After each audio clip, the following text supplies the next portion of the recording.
Mr. Swalwell. Thank you.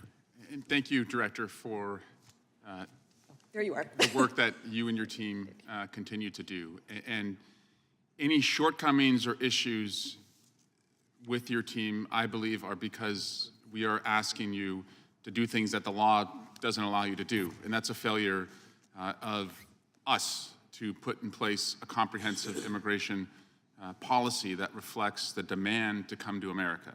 And I just want to say to my colleagues, as we go into this new Congress, where I am and where I think many of my colleagues are, we want security at the border.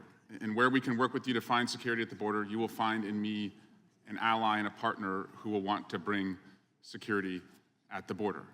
When it comes to violent, undocumented immigrants, I want them out of the United States. I personally think they should serve their sentences if they are in custody here before removing them and sending them back to their countries, because you risk that they could come back.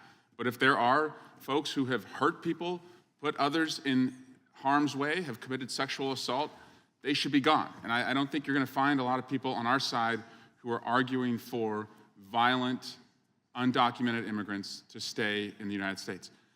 My concern, though, and I hope the Director can speak to this, is that we also have a workforce crisis in America. We have a workforce crisis as it relates to agriculture. We have a workforce crisis as it relates to hospitality. We have a workforce crisis as it relates to food and beverages, particularly our restaurant industry.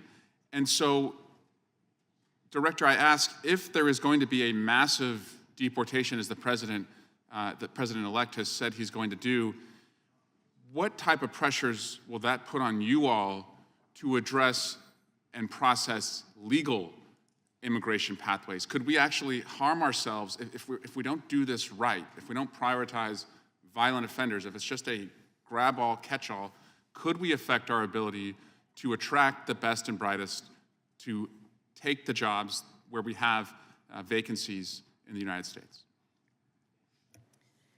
Thank you for that question. Legal immigration in many industries can often be the backbone of that industry. You noted some of them, and it is our job at USCIS to administer the lawful immigration system. The more effectively we can do that, the better we can assist our economy at all levels where immigrants are needed in certain labor forces. You know, the President-elect has said he's going to put in place a Department of Government Efficiency. I think both sides would like to see the government always be more efficient. On your side, will there be a movement, or are you looking at a way to completely digitize the process for applicants? I know right now it still is very dependent on paper filings. Is that something that could reduce just your workload and also more expeditiously process applicants? Again, a question I get really excited about. We have grown leaps and bounds in using our technology to help us better process and become more efficient, but also smarter and have more security, more integrity in our systems.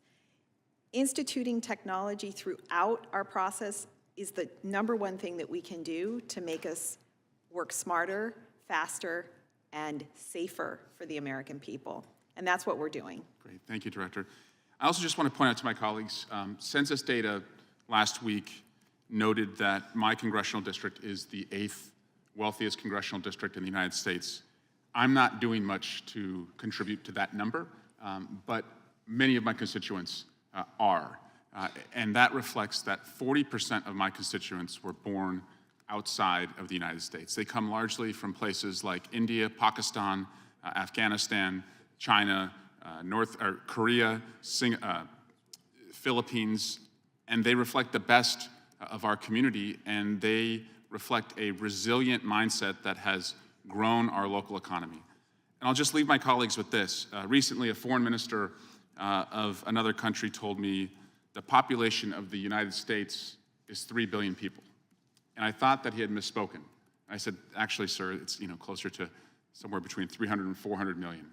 And he said, no, you have 3 billion people in the world who will give up anything to come to the United States. And if you all can figure out a way to get it right, you can take the cream of the crop to help your economy. And I hope we can work in the next Congress to try and make that happen. I yield back. The gentleman has put his finger on exactly the problem that we face.